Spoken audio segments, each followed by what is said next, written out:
السلام علیکم دوستو، کہانی محمد پور محلے کا دوسرا حصہ پیش خدمت ہے۔ رات کا ایک پہر بیت چکا تھا۔ خالہ سو رہی تھی اور مہرو کی ماں ہنس و بے ہوشی کے عالم میں تھی۔ میں قریب بیٹھی ان کے چہرے میں مہرو کے نقوش ڈھونڈ رہی تھی۔ ان کے لب ہلے، میں جھٹ سے ان کا ہاتھ تھام کے مزید قریب کھسک آئی۔ انہوں نے آنکھیں کھول دیں۔ مہرو چلی گئی؟ ان کی استفہامیہ نگاہیں مجھ پہ مرکوز تھیں۔ میں نے بے بسی سے سر اسباب میں سے ہلا دیا۔ دو آنسو پلکوں کے باڑ توڑتے ہوئے میرے دامن میں آ گرے۔ ان کے آنسو بھی تواتر سے بہہ رہے تھے۔ وہ کیوں چلی گئی؟ کیا ہوا تھا اسے؟ میرا دل و دماغ میں ہلچل مچاتا ہوا سوال لبوں پہ آ گیا۔ تمہیں نہیں پتا؟ تم تو وہ اپنا ہر راز بتاتی تھی۔ میرے سوال پر انہیں دھچکا لگا۔ وہ بے یقینی سے مجھے تکی جا رہی تھیں۔ میں نے نفی میں سر ہلایا۔ میں شدید دکھ سے دوچار تھی کہ اپنی سہیلی کی تکلیف سے بے خبر تھی۔ احساس شرمندگی مجھے جینے نہیں دے رہا تھا۔ انہوں نے نگاہیں پھیر لیں۔ آنکھیں کسی غیر مرئی نقطے پہ ٹھہر گئیں۔ کتنے ہی لمحے خاموشی کے نظر ہو گئے۔ ان کے لب کپکپانے لگے جیسے بولنا چاہتی ہوں، کچھ کہنا چاہتی ہوں، مگر سکت نہیں رہی۔ بھولے سے گلا کھنکار کے گویا ہوئیں۔ یکدم اس کی طبیعت گری گری سی رہنے لگی تھی۔ جی ہر وقت متلاتا رہتا تھا۔ جو کھاتی قے ہو جاتی۔ اس کی طبیعت کے پیش نظر میں نے زبردستی اس سے اسکول کی نوکری چھڑوائی اور پھر ایک دن وہ کہتے کہتے رک گئیں۔ ایک اچٹتی نگاہ مجھ پر ڈالتے ہوئے آنکھیں پھر چھت پہ جا لگیں۔ لگتا تھا مناسب الفاظ کے چناؤ میں تذبذب کا شکار ہیں۔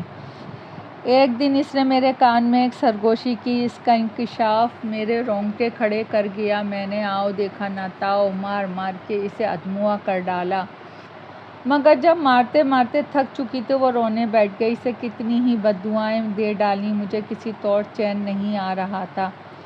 وہ فرش پہ گری کرا رہی تھی۔ مجھے ترس نہیں آیا۔ اس نے بارہا اپنی صفائی پیش کرنے کی کوشش کی۔ وہ کہتی رہی کہ اماں میں نے کچھ غلط نہیں کیا، اماں ایسا کچھ نہیں ہے جیسا تم سمجھ رہی ہو، لیکن میں نے اس کی کوئی بات نہیں سنی۔ دل چاہتا تھا کہ اس کا گلا دبا کے جان سے مار ڈالوں۔ ایک دو بار ایسا کرنے کی کوشش کی، لیکن ایسا محسوس ہو رہا تھا کہ کوئی نادیدہ پراسرار طاقت مجھے اس فعل سے روک رہی ہو۔ ارادہ تھا کہ اس مصیبت سے جلد از جلد چھٹکارا پاؤں گی۔ اگلے روز میں اسے ڈاکٹر کے پاس لے گئی۔ اپنے ارادے سے اسے بے خبر ہی رکھا۔ پرچی لے کر اپنی باری کا انتظار کرنے لگی۔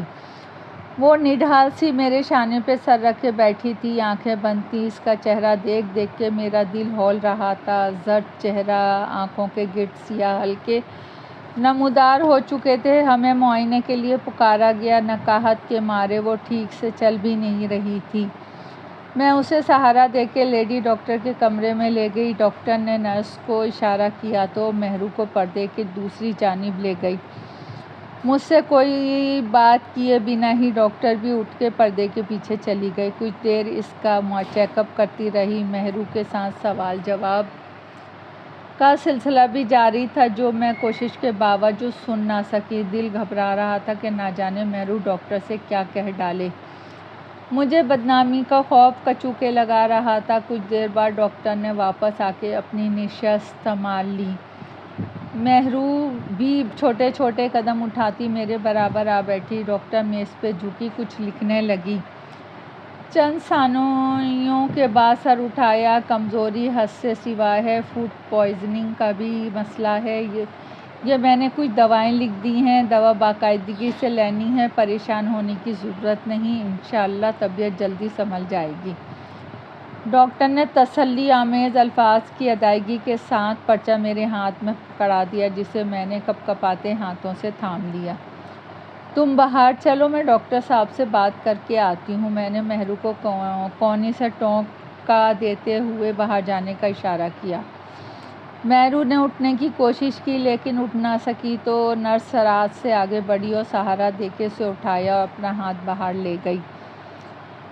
اس کے باہر نکلتے ہی میری آنکھیں برسنے لگیں۔ ڈاکٹر صاحبہ، اس کے مرد نے اسے چھوڑ دیا ہے۔ اس ظالم انسان نے اس کی حالت کی بھی پرواہ لحاظ نہیں کیا۔ میں انہیں چاہ کر اب میری بچی اس کم ظرف انسان کے بچے کو جنم دے، آپ اس بچے کو ضائع کر دیجیے، آپ کی مہربانی ہوگی۔ میں نے سسکتے ہوئے اس کے آگے ہاتھ جوڑ دیے۔ وہ پیشانی پہ شکن ڈالے مجھے ایسے گھور رہی تھی جیسے میری ذہنی حالت پہ شک ہو رہا ہو۔ آپ کس بچے کی بات کر رہی ہیں ماں جی؟ اس نے سپاٹ لہجے میں پوچھا۔ میں ایک لمحے کو رونا بھول گئی۔ مہرو کی کوکھ میں پلنے والا بچہ، میں نے کمزور لہجے میں جواب دیا۔ آپ نے پہلے کسی جگہ چیک اپ کروایا؟ کسی نے کہہ دیا کہ وہ ماں بننے والی ہے، کسی نے آپ سے غلط بیانی کی ہے۔ وہ امید سے نہیں ہے، اس کی کوکھ میں کوئی بچہ نہیں ہے، بس جسمانی کمزوری سے اس کی یہ حالت ہو رہی ہے۔ اچھی خوراک دیجیے، جلدی ٹھیک ہو جائے گی۔ اپنی بات مکمل کرنے کے بعد اس نے نرس کو دوسرے مریض کو لانے کا اشارہ کیا۔ میں الجھ کے رہ گئی، آخر معاملہ کیا ہے؟ میری کو لے کے گھر آ گئی۔ میں اس سے یہ بات کرنا چاہتی تھی مگر اس کی حالت ٹھیک نہ تھی۔ حالت ٹھیک ہونے کا انتظار بھی نہیں کیا جا سکتا تھا۔ یہ معاملہ مجھے پراسرار لگ رہا تھا۔ میری الجھن ہر گزرتے پل کے ساتھ بڑھتی جا رہی تھی۔ دماغ کی رگیں اتنی تنی ہوئی تھی کہ مجھے لگتا تھا کہ کسی بھی لمحے پھٹ جائیں گی۔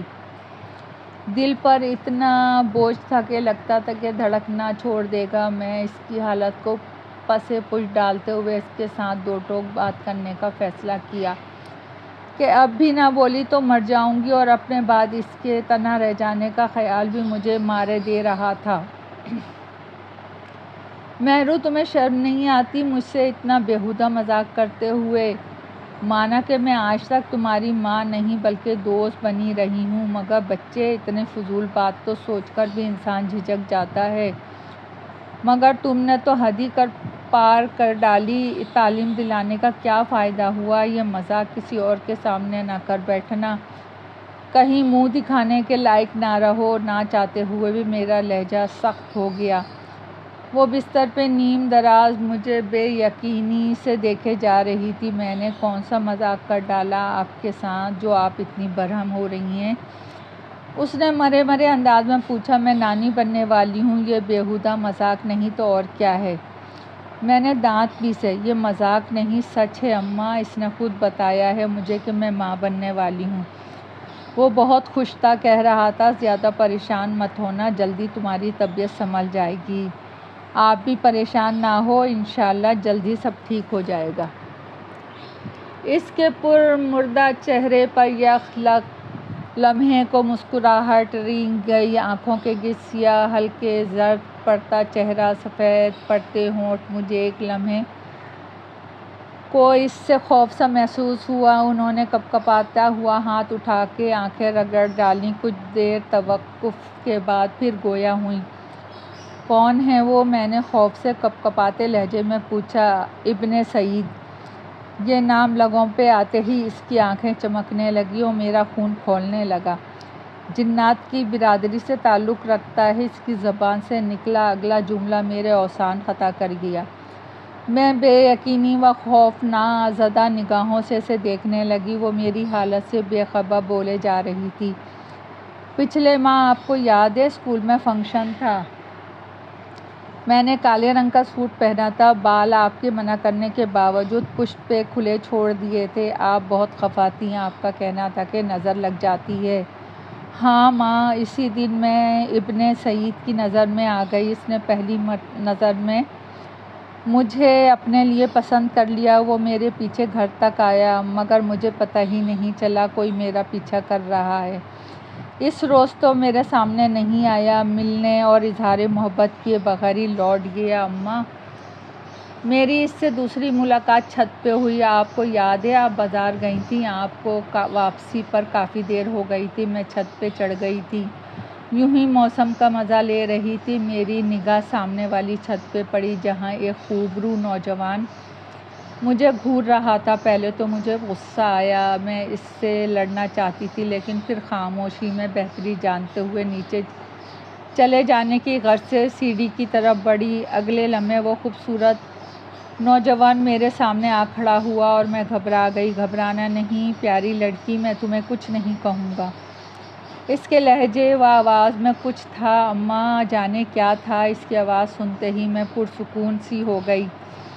اس نے مجھ سے اپنی محبت کا اظہار کیا۔ اس نے بتایا کہ اسے میرے بال بہت پسند ہیں، اسے میری آنکھوں کا رنگ بہت لبھاتا ہے۔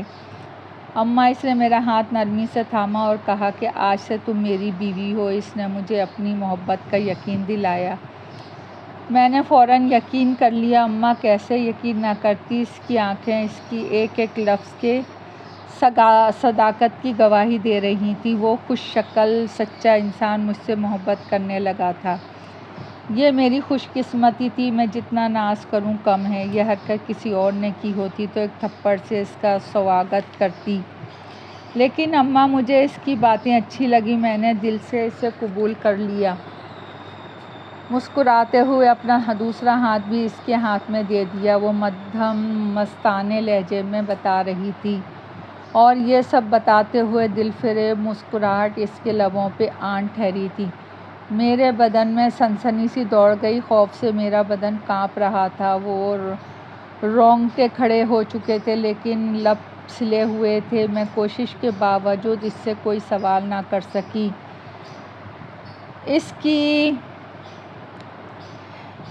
کی نگاہیں سامنے دیوار پہ جمی تھیں۔ وہ مدہوشی کسی کیفیت میں کچھ وقفے کے بعد پھر گویا ہوئی۔ ایک دن میں اسٹور میں صفائی کی غرض سے گئی تو اسے دیکھ کر ٹھٹک گئی۔ اس سے پہلے کہ میں شور مچاتی، اس نے میرا ہاتھ رکھ کر میرا منہ بند کر دیا۔ میں نے استفسار کیا کہ وہ یہاں کیسے گھس آیا؟ کیا وہ کوئی چور اچکا ہے؟ گھر میں نقب لگانے کے لیے آیا ہے؟ ارادہ رکھتا ہے کیا؟ تب اس نے بتایا کہ وہ کوئی عام انسان نہیں جو ایسی نیچ حرکت کرے۔ وہ جن زادہ ہے، ابن سعید نام ہے، یہاں صرف اور صرف میرے لیے آتا ہے۔ اماں، تمہارا داماد سچا ہے، اسے دل سے قبول کر لو، التجائی لہجے میں کہتی ہوئے سونے کے لیے لیٹ گئی اور آنکھیں موند لیں۔ میں پھٹی پھٹی نگاہوں سے اسے دیکھ رہی تھی۔ رگوں میں خون منجمد ہوتا ہوا محسوس ہو رہا تھا۔ دماغ میں بہت سے سوال کلبلا رہے تھے، مگر کچھ بھی پوچھنے کی ہمت نہ کر پائی۔ میں خوفزدہ ہو کر اس کے پاس سے اٹھ گئی۔ مجھے اس کے وجود سے بھی وحشت ہونے لگی۔ ساری رات اس کے الفاظ میرے کانوں میں گونجتے رہے۔ میں سمٹی بستر پہ بیٹھی، رات آنکھوں میں کٹ گئی۔ ایسا بھلا کیسے ہو سکتا ہے؟ بے یقینی مجھے گھیرے ہوئے تھی۔ ایک جن زادہ و مہر النساء، مجھے سوچ کر بھی جھرجھری سی آ جاتی۔ میں اس کی باتوں پہ جتنا غور کرتی اتنا ہی الجھ جاتی۔ اگلے کچھ دن میں اس کی کیفیت کچھ سنبھلنے لگی۔ ایک دن میں نے اس کے لیے کھانا